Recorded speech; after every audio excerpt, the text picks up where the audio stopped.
We are talking cross-border challenges for e-commerce sellers with my guest today, Hagar Valiano Rips. She is CEO and co-founder of Ladingo. Hagar, welcome. Hi, how are you? I'm fine, and this is an interesting subject. Tell me a little bit about what you consider to be the big challenges in cross-border commerce, especially in the e-commerce seller world. So international e-commerce is a pretty big market. We're talking about trillions of dollars every year. And today this market is ignoring larger items. They're not being addressed in the right way. And when someone from outside a certain country wants to buy from this country a large item, they will get this.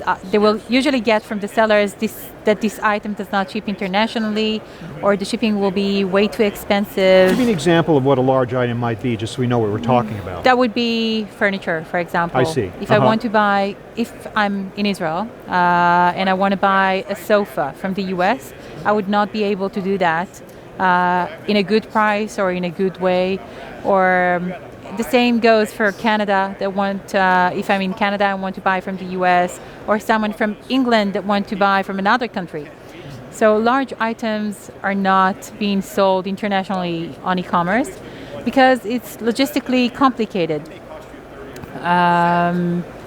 Maybe it's a case of not understanding also the fully landed costs of such transactions. I mean, there's a lot of factors that build up to the cost, right? Right. When someone from Canada wants to buy a sofa from the US, so they will get sometimes the shipping price, but it will not include the duties and the taxes in their country. And when the item arrives to their door, so they will be asked to pay extra. So this is not a good buyer experience.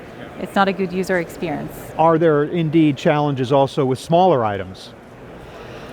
So smaller items, the world of logistics today is pretty aligned with e-commerce. So those are pretty solved.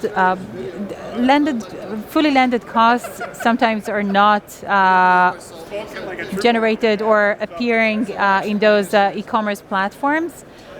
But this is sometimes acceptable to the buyers because this is a low amount of, the prices are not that high. But when we talk about the furniture, and I buy it for $500 or $2,000 sometimes, and then I have to pay the taxes, which are relative to the rate of to the price of the product, so it will be a pretty high payment.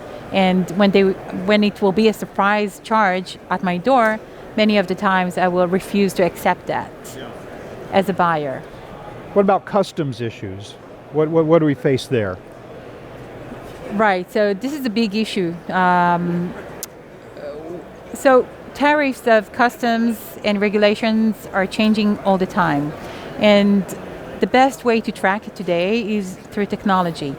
And technology can go way ahead customs brokers all over the world because they can follow and track and monitor those rules 24/7 and be the most updated. So here I think that the world of logistics and e-commerce should embrace technology in that sense. And also there's in the customs realm, so there's the documentation, customs documentation. Mm-hmm. So this is, sometimes it could be quite complicated, and those people who needs to fill those documentation can have a lot of errors, human errors, that technology can also fix. And I would say that automation in this area would be very helpful. Yeah. Well, is there still a lot of paper involved in these when we say documentation, we don't always mean a piece of paper, but I guess there is a lot of paper. Unfortunately, yes. Yeah. A lot of documentation that you have to fill manually. Mm-hmm. And also, if you fill it digitally, so you do it manually, you type it, and you have a lot of errors. Yeah, I mean, customs agencies around the world are trying to automate, and they've gone a certain way toward that, trying to cut down on red tape and become more efficient, but there are still some issues there, obviously. In the customs, yes, Yeah. in the customs area, absolutely.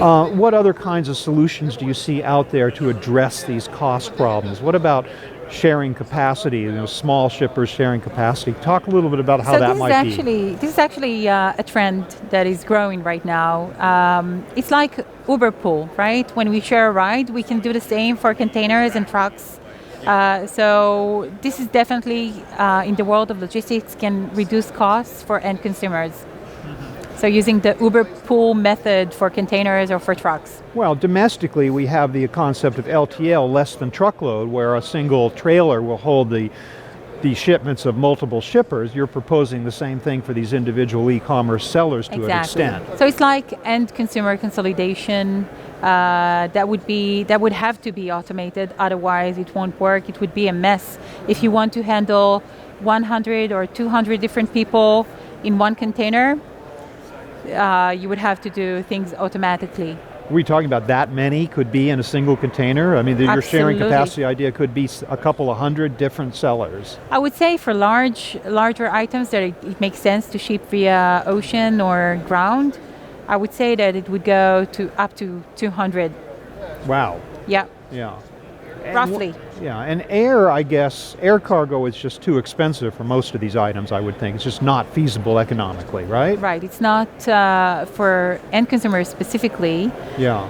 And also for businesses, when they want to transfer large shipments or large products, it would not make sense to do it via air freight.